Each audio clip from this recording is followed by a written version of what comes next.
Hello and welcome to Glasgow Rangers Nation with me, your host, Owen James, the channel that brings you all your latest Rangers news as the Martin Meltdown, as we're dubbing it now, continues apace all over social media and over any Rangers fans anywhere, meeting, talking, discussing, obviously, the future of the club's management.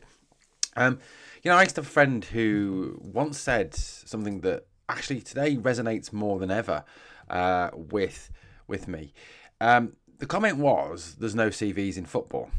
Um, when you apply for a job, you've got to put a CV together, and that CV is the thing that gets you through the door, isn't it? It's the thing that opens the door to you getting the interview. It's the thing that shows that you are the best candidate, well, a candidate for that job, and someone who is capable of doing that job because you have the relevant experience, you have the ability to do that job, and the people take you in, they interview you, and then they find out more information from that interview, of course. But you know what? At times in football, you can look at it and you see the same old trash recycled time and time again, and you think, there genuinely isn't any CVs in football, is there? There's a situation where you can fail and fail and fail and fail again, and yet still get given job after job after job after job. There's a number of managers throughout history of the game who have had countless jobs and yet have been absolute disasters wherever they've been. I mean, it's kind of like with some of them, it's their name that gets them through the door. I mean, you've only got to look at the likes of, say, Wayne Rooney, who's had a number of different jobs and absolutely abysmally failed at every single last one of them. You could even perhaps put Steven Gerrard to some degree into that into that melting pot. Graham Souness as a manager, apart from Rangers, where he was a success. He wasn't a success particularly at Liverpool or at Newcastle or at Galatasaray. So there's elements of that everywhere, isn't there? But the Russell Martin situation. Look, I mean, we'll talk a bit about that in a moment, about the whole Russell Martin situation. And I've seen a lot of stuff online. The vast majority of Rangers fans seem very much against the Russell Martin appointment. There's the odd one or two who are trying to make a case for it. I think they're on very, very weak ground. But, look, I mean, today it's being reported by, nobody as kind of relevant as Fabrizio Romano, Sasha Tovaglieri, David Ornstein, etc., etc. But it's been reported that there are still two candidates for the job. That it is Davide Ancelotti versus Russell Martin for the job, and that seems to be the two that they're currently favouring. Look, I mean, to be honest with you, if it comes down to a choice, I'd rather give it to Davide Ancelotti. Yes, he hasn't got a record in football as a manager. He has got a record as an assistant manager.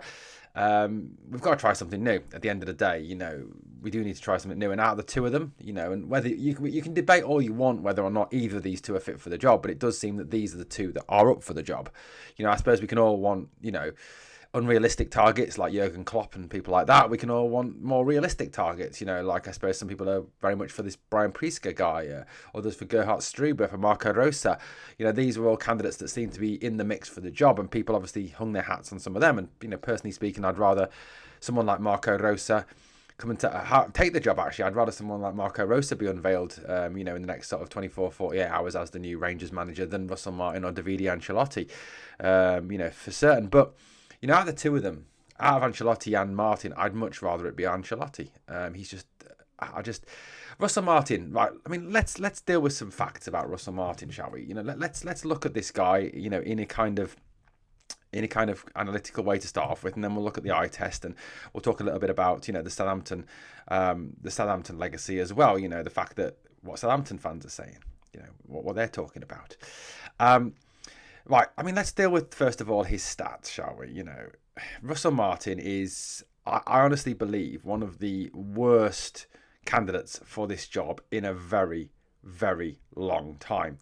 At MK Dons, where he started, he had a 1.38 points per game record. At Swansea, again, a 1.35 points per game record.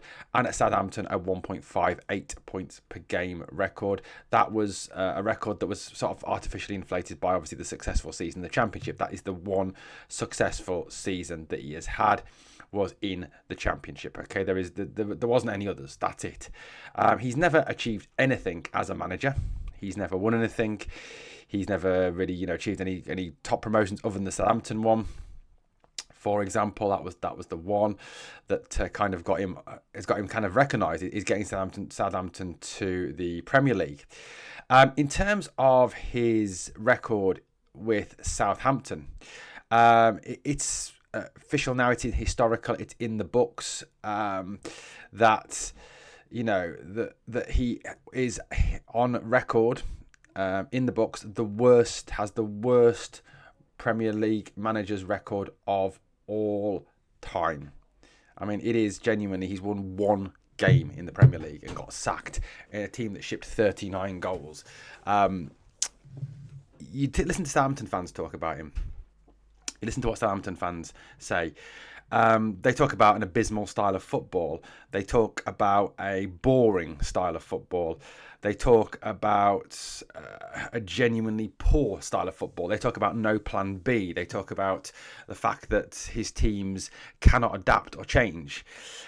This was one Southampton fan that got in contact with me and said, the bloke's a total fraud, boring football too, matey, with the players, had a team that should have gone straight up but finished fourth and fluked a playoff win. Any manager with any sense will attack his side down the wings and press his defence because he has no plan B. This is Southampton fans, and like I said, I've been in contact with a few Southampton fans, and they all talk very badly of Russell Martin. They all talk about how bad he is, and the fact the overwhelming sentiment that seems to be coming towards us from Southampton fans is one of pity, if this man is appointed. There was a lot of rumours earlier in the summer that he was going to be the new Leicester City manager. Now, a couple of my really good mates are Leicester fans. I've got a couple of good mates who are Leicester fans. I work with a Leicester fan. I live obviously near Leicester. I live only 14 miles from Leicester. Leicester City fans' overwhelming feeling was relief. I've had Leicester City fans that I know saying, "Thank God you're taking him. Please take him. Please, we don't want him. Oh my God, you've saved us. Thank you so much." And then laughing afterwards. This seems to be the overwhelming statement from an EFL Championship club. I mean, if you go back to the fact that he got Southampton promoted, if an EFL Championship club that have just come down from the Premier League will have money from the parachute payments, have a fairly good squad still, despite the fact they've lost players, saying that, then something's got to be clearly wrong there. In terms of what he does and how he plays the game, his football is slow. It's a slow build-up from the back, which, is not the most entertaining and is kind of Clement-esque. And one of the things we've all kind of criticised Rangers for over the last couple of seasons has been that slow, laborious build-up from the back. We've all talked about a need for pace, aggression, urgency from the back. And it isn't there with Russell Martin. It just simply, is really, really poor. So, that's one thing. His teams on the whole ship an awful lot of goals. Now, one of the things that we've kind of remarked on over recent seasons has been the fact that Rangers do need to tighten up defensively. There is an overriding element to sort that defence out, and at times this season, especially in the second half of the season, it was our defence that genuinely cost us in games. Some absolute comic cut defending. In his career, he has a +5 goal difference. If you go back to his time at MK Dons, his team shipped 105 goals and scored 107. At Swansea, his team shipped 143 goals in 99 games, had a -4 goal difference. And at Southampton, in 73 games, his team shipped 113 goals in that time. Overall, in his career, his teams have scored 366 goals, but they've also conceded 361 goals. I mean, his win stats are shocking. MK Dons, he has a 37.5% win percentage. Swansea City, a 36.3% win percentage. And at Southampton, a 45.2% win percentage. Which is genuinely very, very, very, very bad. Very, very bad indeed. And, people talk about, well, it's only, how can you kind of quantify that? Well, that's over his entire time as manager. That's how he's been, and that's over a substantial number of games. That he's kind of done that. That's that dreadful, dreadful thing. I mean, if you go back, say, to here's some win percentages for you: 38.3, 65.7, 27.3, and 40. They're Barry Ferguson's win percentages, I'm not pro Barry getting the job. I definitely wouldn't want Barry as manager, but his win percentages are not that much worse. In fact, they're probably better in some degrees than Russell Martin's. It's death by 1,000 passes with Russell Martin. It's possession. It's kind of got a 80% possession and lose 1-0 written all over it against the likes of Motherwell, St Mirren, Dundee, etc., etc.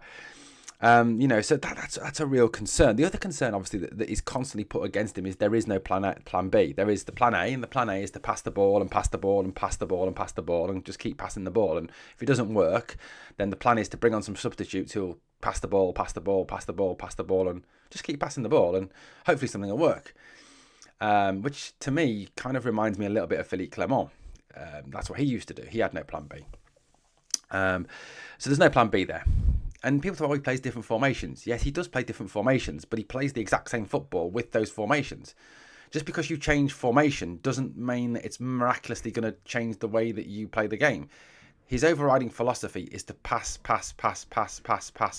Slow build up from the back, pass it out from the back, work it out from the back, whether you're playing 3-4-3, 4-3-3, 5-3-2, 3-5-2, 4-2-4, 6-5-0, whatever you're playing.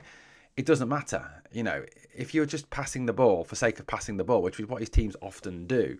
I mean, his teams are very pretty, don't get me wrong. It's like a sort of B-Tech Pep Guardiola in a way. It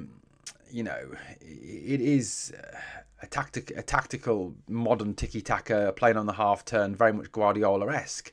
To me, that style is kind of dying a little bit now. You look at the Paris Saint-Germain team that won, and I'm not saying that I'm not saying they're as good as PSG or ever could be. They're an outstanding team. They're an unbelievable team. And I've said, on a number of pods, if they stay together as a team and add to it this year a little bit, they're going to be a dominant force in Europe for seasons to come. If they keep hold of Luis Enrique, of course. I wonder if he fancies coming to Glasgow. Their way of playing is much better. They play a much more aggressive high press. They play, very much in-your-face football. They play aggressive, fast, quick, attacking football. And that's something, that Russell Martin certainly doesn't play. That's the sort of manager we should be looking at. And I'm not saying we're going to get a Luis Enrique, but, someone who plays a similar sort of style would be very, very good indeed. And, Ancelotti does play that more modern, attacking, advanced, aggressive style, which is what I would much prefer to see next year at Rangers. Look, I honestly believe that if Martin's appointed, that we'll probably face a situation where we'll be looking for a new manager November, December time. Celtic will win another league title. He is genuinely that bad. Like I said to you at the start of the video, there's no CVs in football. And if there is, then how the hell did his CV even get him on the shortlist? It shouldn't. It shouldn't have got him on the shortlist.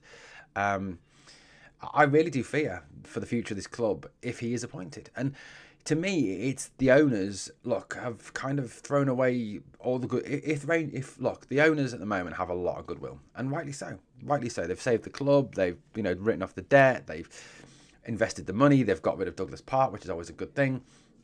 They've got rid of the old board, who were absolutely hopeless. And they're putting in place a new vision, a new philosophy, a very stats-driven, data-driven kind of analytical process. Well, if you're using a data-driven, stats-driven process, how the hell has Russell Martin got an interview? I don't know. There we go. Anyway, look, at the end of the day, I honestly, like I said, I believe if Martin is the person who's appointed, I fear for the future. And I think the owners will lose a lot of the goodwill that they've built up in recent weeks, days, etc., with this appointment. I think there will be a huge negative backlash to this appointment. And I think the owners need to look at that. They really genuinely do need to look at that, as does Kevin Thelwell, who's obviously the sporting director, as does Dan Purdy, head of recruitment, as does, Parag Marathe, Andrew Kavanagh, Fraser Thornton, Elmer Fudd. All those people need to look at these and kind of look at this situation and think, well, look, what is the best situation for this club? And I honestly believe that, whilst Davide Ancelotti is probably not an ideal candidate, I'd much rather have someone like a Marco Rosa, who has more experience. At the end of the day, he's better than Russell Martin. He really is. I don't know. I think, with the two candidates we've kind of got now, I've kind of come around to looking at it. I'm a big fan of Jeff Dunham. If any of you have seen Jeff Dunham, the American ventriloquist, he's got lots of different, puppets that he uses. And one of the ones he uses is Walter, who's a miserable old man. People might say, I'm a bit Walter. But that's a hell of a comparison. But, he says that they were doing an analogy of the American presidential candidates. But I think it equally applies to the Rangers managerial candidates. And he says it's a bit like, you're at the bar, it's the end of the night, and you're looking down the bar for someone to take home at the end of the night. And you look down the bar, is that it? Is that all we got? Can we start again? It's kind of that analogy, isn't it? It really is. It's the ugly bird in the bar. It's taking home the least ugliest bird, isn't it? I suppose it's the kind of taking home the 5-pinter rather than the 10-pinter. I don't know, whatever you want. It can work either way with that one, I suppose. Right, guys, let me know your thoughts, comments on this situation. Personally, like I said, I think personally it's still up for grabs. I still think that it's between the two. I don't know when the announcement will come. I think we need to fucking get on with it. I think there's a lot of faffing around going on. I think they need to act a hell of a lot more decisively on this.